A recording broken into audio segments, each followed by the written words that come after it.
Por que o tempo ele funciona dessa forma? Por que eu não posso caminhar no tempo? E aí a gente já indo para essa questão de viagem. Por que eu não posso ir para trás? Por que eu vou caminhando com o tempo?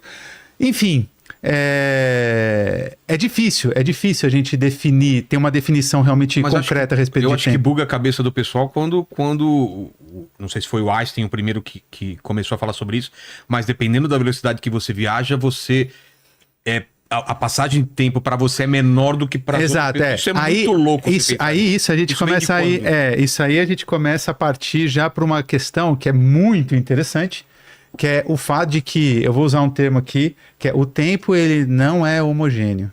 O que isso quer dizer? O tempo ele não passa da mesma maneira em diferentes localidades, depende de alguns parâmetros físicos.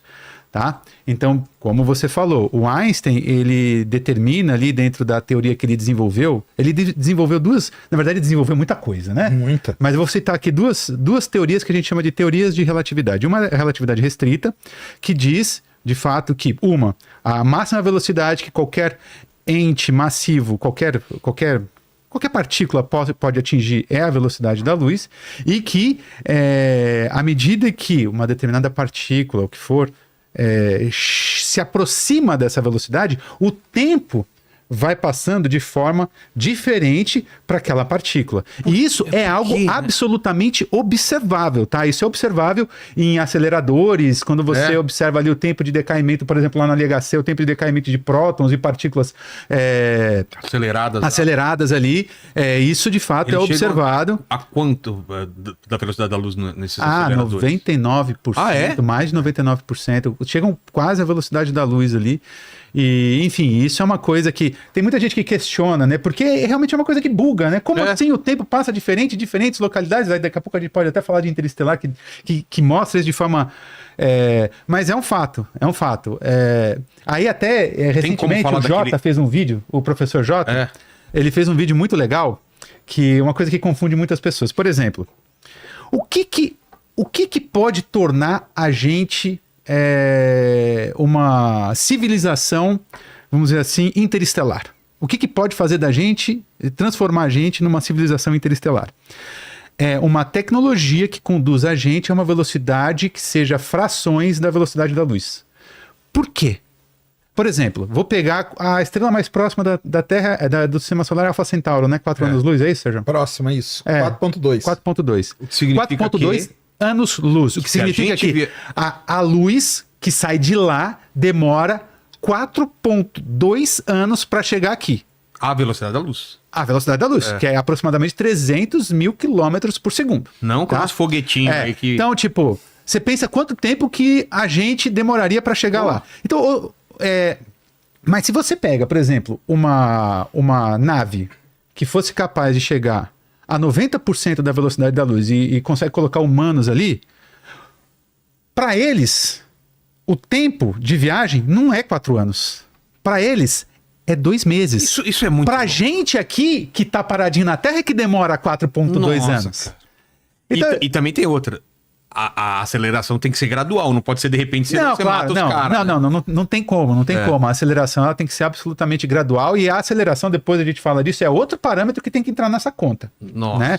Porque também, a aceleração também influencia na passagem de tempo também. Só para simplificar, né? Que isso é só para simplificar. Essa conta, tipo, de 2 meses, isso aí é a conta mais simplista que a gente pode fazer. Porque eu tô falando porque no livro lá aquele do chinês lá, aquela trilogia, que é o... Problema dos 3 corpos. Problema dos 3 corpos. Esses alienígenas que vêm pra cá demoram 40 anos, senão 400 anos. Porque eles vão acelerando até chegar não sei quantos por cento, sei lá, 60% da velocidade da luz. Então demora 400 anos para eles chegarem aqui, né? Exatamente. Demora 400 anos para eles chegarem aqui na Terra. Aí é bem interessante, né? Aí eles começam a atrapalhar a gente de tudo que porque eles têm medo da gente ultrapassar 400, em tecnologia. 400 anos a gente pode ultrapassar eles em tecnologia. É realmente bem interessante. Mas aí essa questão da Mas é louco, assim, o pessoal que tá viajando para Alpha Centauri a 90% da velocidade da luz, só 2 meses passou para ele. Isso só 2 meses. Um negócio chamado referencial, cara. Exatamente. Por causa do referencial. Isso é que manda na relatividade, tem um que a galera não entende. Tem um jeito fácil de explicar isso. Explica aí, pessoa.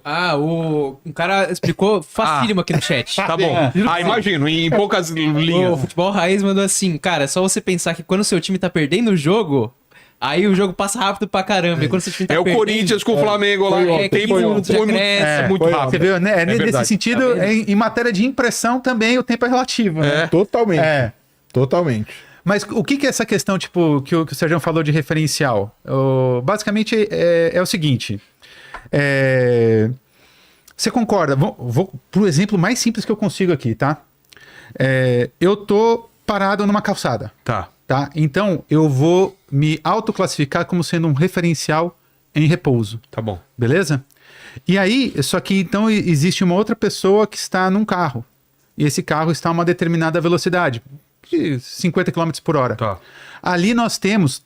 Eu posso colocar um referencial dentro da física, a gente pode colocar um referencial dentro do carro. Então aquilo é um referencial em movimento com relação a este referencial parado. Com relação ao que tá parado. E Se eu colocar um referencial no carro e na pessoa, um tá parado com relação ao outro. Exatamente. Agora é uma coisa que buga também um pouco as pessoas. Então esse cara aqui é um referencial que tá parado, tá paradinho na calçada, e esse cara aqui tá a 50 km por hora, é um referencial que tá em movimento. Só que é um referencial que tá em movimento com relação a esse. Agora eu posso inverter as coisas. Eu posso assumir que, então, vou assumir que esse carro aqui dentro desse carro é um referencial, isso aqui é um referencial agora, eu vou assumir que este é o referencial repouso, e aí esse cara aqui que tá parado na calçada é que tá a 50 km por hora em movimento. Passou a 50 km. Tipo, claro, aí tem toda uma questão, tipo, muito elegante que o Albert Einstein fez em cima dessa questão de referenciais e como as coisas, como essas coisas funcionam, que ele demonstra que esses referenciais a diferentes velocidades, dependendo de qual eu assumi como sendo um referencial em repouso, qual referencial foi acelerado a uma determinada velocidade, então vai haver essa diferenciação na passagem de tempo para cada um desses referenciais. Se eu tiver dois carros a 50 km um do lado do outro, se eu tô olhando, parece que tá parado, né? Exatamente, é como se ele tivesse parado. Mas se você colocar o referencial agora na rua, tá os dois passando a 50 por hora. Então, aí o que acontece? Que é a bagunça que a gente pensa quando vê a velocidade da Terra que tá girando em volta do Sol. Em relação e pra gente não vê essa velocidade, né? A gente não sente essa velocidade. Sim. E veja, realmente é muito abstrato. Mas a gente não sente velocidade nunca, cara. Não? A gente não sente. A gente sente a Como aceleração. assim? Isso. Tá. Isso é lindo. Velocidade e estar em repouso é absolutamente a mesma coisa. Cara, é uma coisa incrível. E sabe que você... O que a gente sente é variação de velocidade. Exatamente. Entra num avião e o avião vai a 800 km por hora. Você anda no avião, tá parado, acontece cara. nada. A gente tá tranquilaço. Agora, quando o avião pega uma turbulência, ele acelera. Aí você sente. Tá. Por isso que te dá medo. O que dá medo é a variação da velocidade. Perfeito. Essas variações de velocidade porque senão era assim, eu levantei do meu assento, eu vou pra trás numa velocidade de 800. Exatamente. E não é isso que acontece. Exatamente. E tem aqueles vídeos malucos num caminhão com rampa... Ou com cama elástica que o cara tá pulando e não cai pra trás. Isso. Cara, isso é maluco. Exatamente. Não faz muito sentido. O cara tá aqui, tá num caminhão com uma cama elástica e ele tá em movimento, sei lá, 60 km por hora. Tem uma pessoa pulando essa cama elástica e ela não cai. Ela vai junto com o caminhão. Porque ela tá nesse movimento junto com o caminhão. Cara, isso é muito louco. Isso é muito louco. E, enfim, isso tudo tá diretamente relacionado a essa questão da homogeneidade, vou chamar assim, do tempo. Agora, o mais legal, cara, que o Einstein bolou tudo isso na cabeça dele, cara. Sim. Isso é muito... Nossa, os experimentos mentais dele. De onde veio essa ideia de pensar sobre isso? Experimentos mentais, cara. Fazia isso da cabeça. Não, eu coloco o referencial aqui no trem, né? Que é o famoso no trem, né? No trenzinho. E o cara na estação e o outro joga a bolinha. Cara, e ele tudo na cabeça. Então isso é um negócio fascinante do Einstein. Tem uma coisa que é essa que ele falou, tem um experimento mental do Einstein que é sensacional. Então você imagina, tem uma questão que a gente chama de simultaneidade. A relatividade restrita mostra que a simultaneidade, ela depende do referencial também. Então, por exemplo, imagina um cara... Pra dizer que duas coisas estão acontecendo ao mesmo tempo, é isso? Exatamente. Imagina um cara tá parado tá parado em algum lugar, numa estação de trem. Tá. Imagina o cara tá parado numa estação de trem. Aí, nessa mesma estação de trem, tá passando um trem que não vai parar ali naquela estação, ele vai seguir e ele tá a uma velocidade relativamente próxima à velocidade da luz, tá? E tem o cara que tá parado. Aí caem 2 raios simultâneos, cada um num canto, 2 raios simultâneos, tá? Pro cara que tá parado aqui, os 2 raios caíram exatamente ao mesmo momento. Pro cara que tá a uma velocidade próxima da luz dentro do trem, os raios não são simultâneos. Por quê? Aí tem que mostrar nas contas. Tá. Tem que fazer conta. Tem que fazer conta. Caramba. Mas é uma coisa... Enfim. E tem a história dos irmãos gêmeos. Que... não. Aí vamos já a gente chega lá nos paradoxos. Nos paradoxos. Alguns não são. Tá. A última vez que eu estive lá no Ciência Sem Fim, eu acho que eu destruí com a esperança. Mas é legal. Mas é mesmo? Legal. É legal de explicar. Porque mas o paradoxo que não é um paradoxo. Mas é legal. Né? Essa coisa dos paradoxos é sensacional. Mas tem vários, né? Então, uma coisa que o pessoal aprendeu, a primeira coisa com relação ao tempo é esse lance do referencial, cara. Tá. Então, isso aí é muito importante. E é a partir daí que o tempo passa a ser relativo. Se eu tô aqui e tem alguém em Marte e eu quero saber se ele tá fazendo a mesma coisa ao mesmo tempo, é impossível isso daí? Não vou dizer que é impossível, porque aqui a gente tá falando de coisas que tem, vamos dizer, tudo não tá dentro de um regime de velocidades muito alto, tá? Mas há uma diferença? Há uma diferença. Por quê? Porque Marte tem uma velocidade de rotação diferente da velocidade de rotação da Terra, e também porque Marte, o campo gravitacional lá é diferente do campo gravitacional da Terra. Isso tudo interfere na passagem de tempo. A gravidade? A gravidade interfere, e a gente já vai falar disso. Isso distorce. Isso é uma das coisas mais lindas da física, cara. E isso é tão importante, a gente vai falar disso, que isso tem que... Os nossos GPS, os satélites de GPS, tem que colocar essa contribuição, esse tipo de correção ali, porque senão não funciona. Tem muito terraplanista, né, que não aceita, mas fazer o quê, né? Tem que colocar. Tem que colocar sem colocar tipo a correção na relatividade...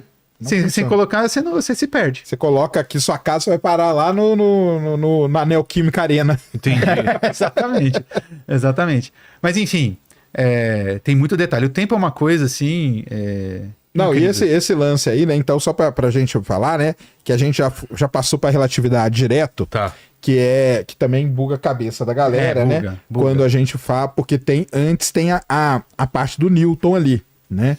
Então, muita gente fala assim: quer dizer, quando Einstein descobre lá a relatividade, bola a relatividade, acabou tudo Newton. Não, né, cara? Então, o professor acabou de falar, por exemplo, a Terra e Marte, nós vivemos num sistema que nós não estamos em alta. O que é alta velocidade para a física, né? Isso é bom falar também, né? Porque a alta velocidade é essa velocidade próximas da luz. Próximas da luz. Frações da velocidade da luz. Frações da velocidade da luz, galera, tá? Então é isso aí. Por isso que nós estamos vivendo num sistema newtoniano. Sim, completamente. As leis de Newton funcionam aqui. Perfeitamente. Mas a relatividade funciona aqui também? Funciona. O lance é que você pegar a relatividade, você vai a alguns termos ali dela, né? Vão se anular e você vai... e você chega na newtoniana. Você chega na newtoniana. Então você queria usar... A relatividade, galera, ela é além do Newton. Exatamente. Então, é isso que é o lance. Então, quer dizer que eu não vi... Se você pegar a relatividade, as equações, e colocar ela aqui no sistema que a gente vive, vai anular ali vários termos que vai chegar exatamente na equação de Newton. Mas sem querer adiantar,